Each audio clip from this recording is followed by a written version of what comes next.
From the station working for you, this is WRTV News at 6, streaming now. A miracle on Lebanon Street. I mean, that's the street I'm going to be moving to.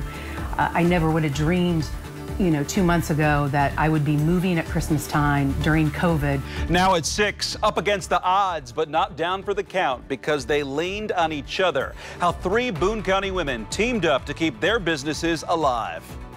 We're working to get answers from the U.S. Postal Service after customers experience major shipping delays.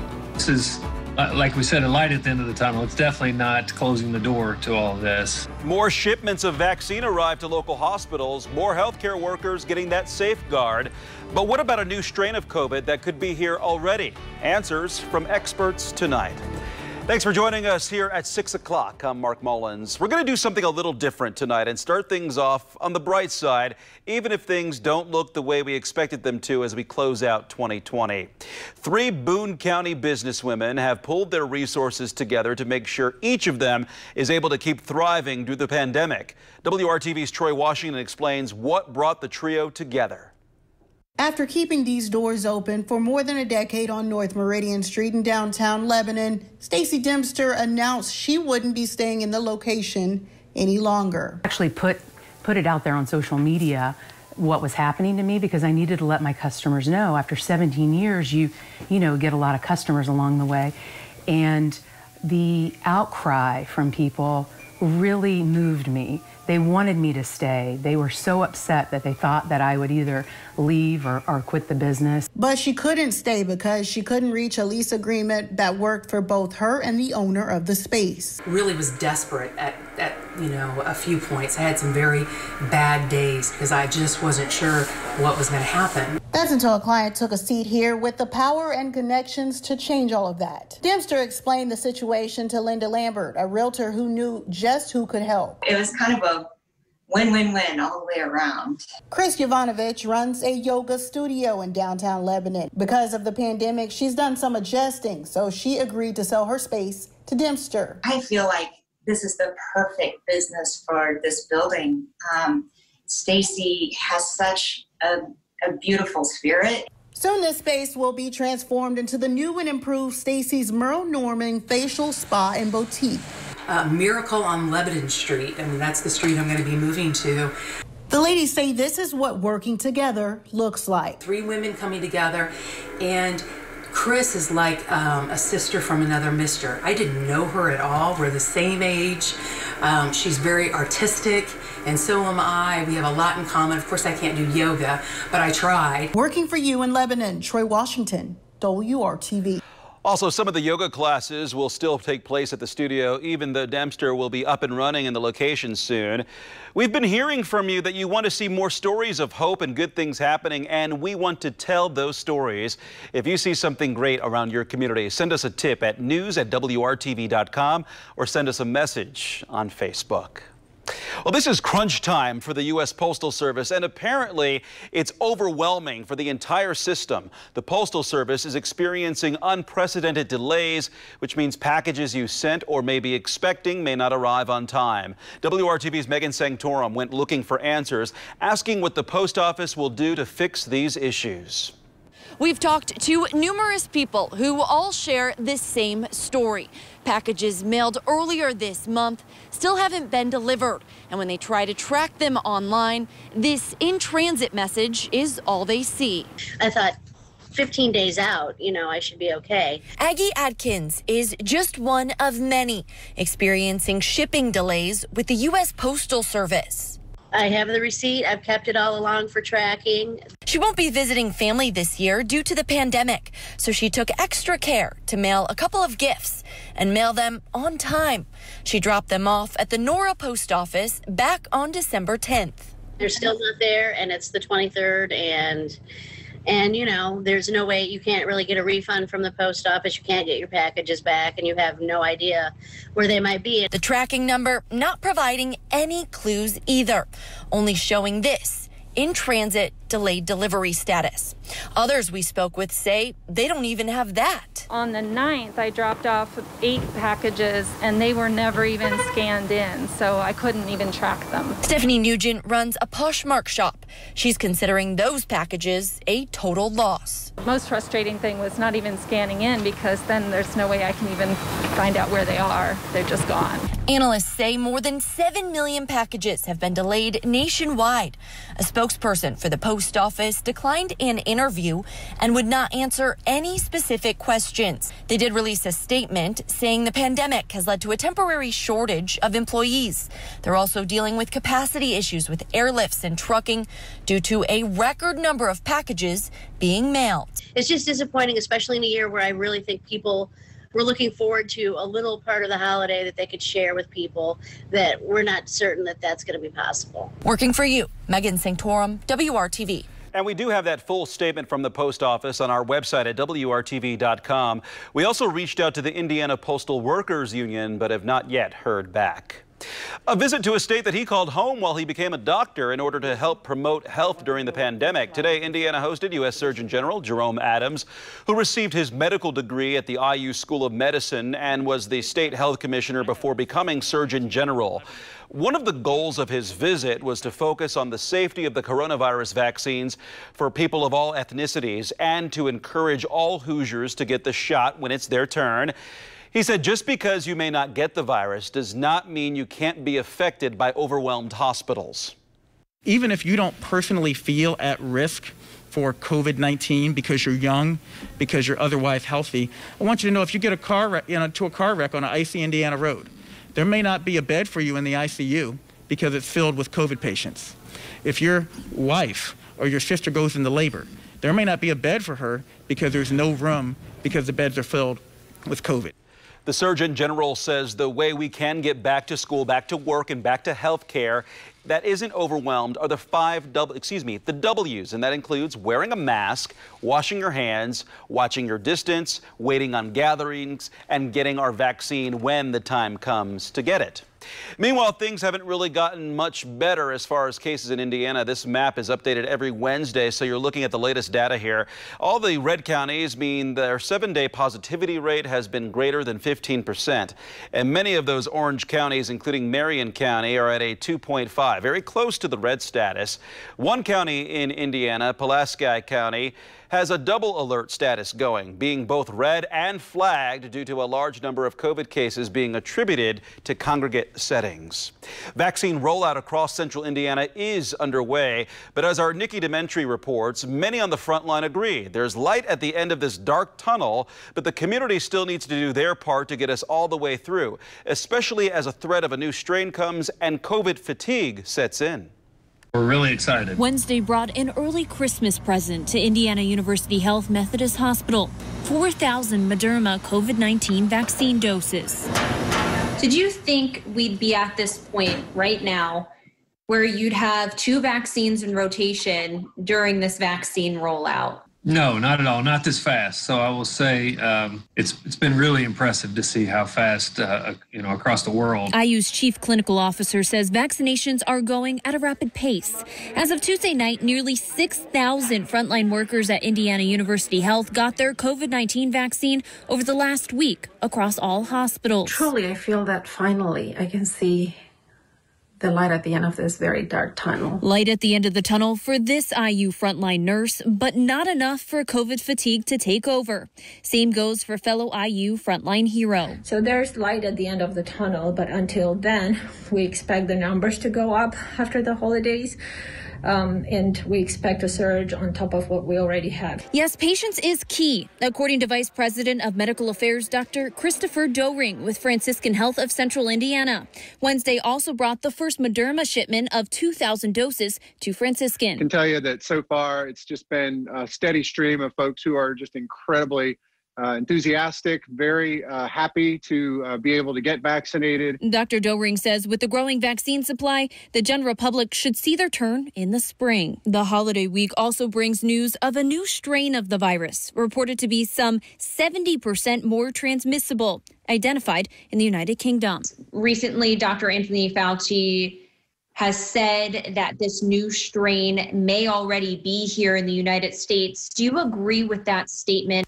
Yes, that statement is not far-fetched at all if you are knowledgeable about public health responses to infectious outbreaks. Working for you, Nikki Dementri, WRTV. State officials Tuesday noted the anticipated spike in cases post-Thanksgiving was not as high as expected, but don't want to test that theory over the Christmas holiday. Instead, as the experts we spoke with today said, officials urge Hoosiers to stay home, limit gatherings, and mask up. Well, maybe you've been wondering how windy it's been today. These are some of the peak wind gusts. Look at Bloomington, 47 miles per hour, 45 in Kokomo. Who knows? You may have an anemometer under your tree for Christmas. You're able to keep track of wind speeds at your house as well. See the surge of warmth all the way to Detroit and Chicago, but look just west of that. 19 in Des Moines, 8 in Sioux Falls, South Dakota. Rain in eastern Indiana, Seymour to Greensburg to Richmond, but we'll inherit a line of showers sitting west of the state line for now. That moves in this evening. Watch these temperatures fall all the way into the low to mid-20s by tomorrow morning. We'll talk about what happens after that and for Christmas Day coming up. Mark? Hopeful romantics beware. What may seem like the perfect love story could end with you unknowingly laundering money for criminals. What to watch out for so you don't end up having a very blue Christmas. Attendance at the Pacers home opener will be 0, but the anticipation is certainly very high. I'm Brad Brown live at Bankers Life Fieldhouse. We'll hear from the team's new head coach and a holiday treat from the blue and gold as well. Coming up when the news at 6 continues here on WRTV. Kroger, fresh for everyone. 2 Columbus police officers are serving 1 day in jail apiece after pleading guilty to ghost employment. But any money that was taken in an illegal way has now been paid back in full. Recently, WRTV Investigates Kara Kenny reported on the criminal investigation and state audit. State police say that Columbus Police Lieutenant Dan Meister and Sergeant Ronald May worked overlapping shifts at a police department and also worked security at a Columbus Regional Hospital on numerous occasions between 2015 and 2018. They were charged with theft, official misconduct, and ghost employment. Today, we learned they pleaded guilty and were sentenced to 1 year in jail, but with 1 day served plus 1 day of good time credit, the rest was suspended on probation. The Indiana Attorney General's office says any money taken in these situations was paid back. It's a scam that'll cost you thousands and crush your heart. With the pandemic forcing people to get creative, looking for love, romance scams are surging right now. Mallory Sophiste explains the details and the red flags to watch for as we count down the 12 scams of Christmas. This scam is emotionally and financially devastating to victims. It's also one of the highest dollar value scams, and victims rarely get their money back. This time of year, coupled with the pandemic, has many people feeling lonely. Dating sites help singles connect, but it's not always to who you think it is. It's like this clause in you that you can't seem to get out. This Maryland man didn't want to be identified, but is sharing how his 5-year relationship ended with him losing $15,000. It's hard. I mean, I lost the money, and it messed up, everything in a financial way for me, trying to build my credit back. I mean, just so much that is screwed up for me. His better judgment taking a back seat when he was asked to be the go-between for this woman's art business. The FBI later informing him he was involved in a money laundering operation. That's a huge problem. Continues to be a problem. FBI Special Agent Keith Custer said romance scams are up 30 to 50%, and he's warning anyone who's online dating to research the person's photo and profile. Start by doing a reverse Google image search and look for scammers to make up excuses on why they can't meet in person or video chat. Saying my phone is broke or the camera doesn't work. And never send money to anyone you don't know personally. More people are being, isolated and online and looking for companionship. So naturally, that fraud and those scams are going to continue. If you think you might be the victim of a romance scam, contact your local FBI office or file a report online. With your 12 scams of Christmas, I'm Mallory Sophiste. Let's hit some headlines for you. Obviously, the rain now, it will pick up again before 11 and then change to some snow late. By late, probably after midnight. Those 40-mile-per-hour gusts are most likely here in the next several hours, then calm down a little bit overnight. Look at the temperatures by morning in the 20s. Notice eastern Indiana, the rain from Richmond southwest to Seymour, then in eastern Illinois will inherit that area of rain later this evening. Only 28 tomorrow with temperatures falling in the afternoon. There's the high for Christmas Day, just 20, but dry.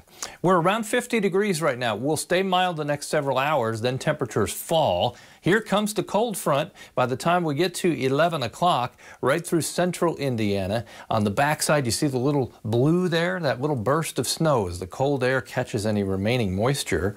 As far as rainfall potential, 1/3 of an inch to maybe a half in some of the heavier showers. And as far as any accumulating snow, 1/2 an inch or less the way it looks. But just be careful with temperatures tomorrow below freezing and the ground wet overnight. Could have some slick spots. Dry Christmas Day, 20 degrees, and then quickly we'll start to bounce back as we make our move over to the weekend. Winds will be west 10 to 20 miles per hour through the day tomorrow, making it feel even colder, keeping wind chill temperatures in the teens. Friday forecast, 20 on Christmas Day. We wake up at 11 degrees. Over the weekend, quickly bouncing back. Saturday, 39. 45 on Sunday, warm enough that we'll have a chance of rain again. So a cold blast that doesn't last all that long. Mark? Kevin, thank you. Opening night for the Pacers, this one unlike any other. Is there home court advantage with no fans? Well, we are about to find out. Brad Brown is live at Bankers Life Fieldhouse tonight for the Pacers season opener, and quite a night there, Brad. Mark, it is so strange to be here on this night when normally 18,000 plus would be cramming in here with their blue and gold set to cheer on the team for the first of what now has turned out to be a 72-game season coming up. But as it is across the NBA right now, there will not be any fans here for this very first game. The Pacers getting set to take on the New York Knicks. It will be up to the guys on the bench and the guys on the floor to kind of generate the energy from these games. We saw a little bit of it in the preseason. We saw a lot more of it back in the bubble over the summer, though, where these guys just have to find their own motivation. And we'll see how it goes for this first game here tonight. Show you some of the workouts over the course of the last couple days. The Pacers have been working out here in the field house and over across the street, of course, at the St. Vincent Center. Head coach Nate Bjorkgren is focused on a couple of things during this first part of kind of the new system introducing with the team here. They're shooting a lot more three-pointers. They shot more than 40 threes in a couple of their preseason games, way past what they were doing last season. And defense, defense, defense. You're going to hear that a lot. In fact, let's hear from the new coach about what he likes from his guys coming into the opener tonight. The guys are pushing themselves to follow the plan. They're holding each other accountable on the things that we focus on defense. And it's fun to watch that they're talking a lot more now. As you can imagine, when it was new on that first day of practice, there was a lot of energy and a lot of talk on defense. But now the talking is, the communicating is much more efficient. Plenty of home games to start things off here. The Pacers will play 7 of their first 9 here at Bankers Life Fieldhouse, so I guess we'll find out whether or not there is indeed an advantage to being here at home. Couple against Boston on 2 out of 3 days next week. We'll also see the Rockets and the Suns coming up here the first part of January.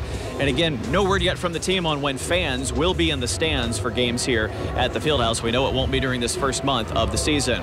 One of the great things that this organization does each and every year is their annual Shop with a Pacer program. And of course, that holiday tradition has gone virtual once again this season, but the Pacers still had a ton of fun bringing some magic and joy to some kids around central Indiana. What's up, Sawyer? Say hi. Hi. What's going on? How are you? Good. I was just watching your guys' video. Oh, for real? Yeah, like on the TV. I was watching your movie. Like you're watching them play basketball? Yeah. How old are you guys? I'm 6. He's 3. I feel like that. 3. Okay. Oh wow, that's really good. What does it say? Merry Christmas, Pacers. Okay, you can go show them your drawing. Oh wow. Oh, what'd you say? Thank you. Of course. Thank you. And a shirt. Mommy. I see. Hey, you got a shirt. You like that shirt? Yeah. Okay.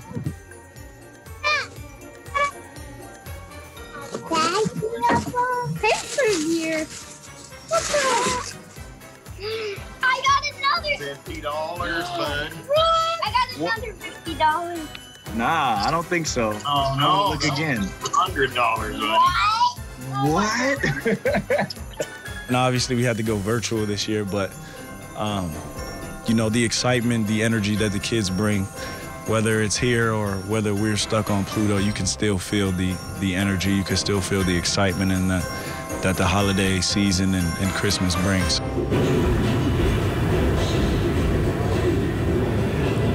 Kids from Coburn Place and Christamore House, some other local organizations, Papa John's and Jack's Toys among the sponsors with the Pacers. They're great stuff as well.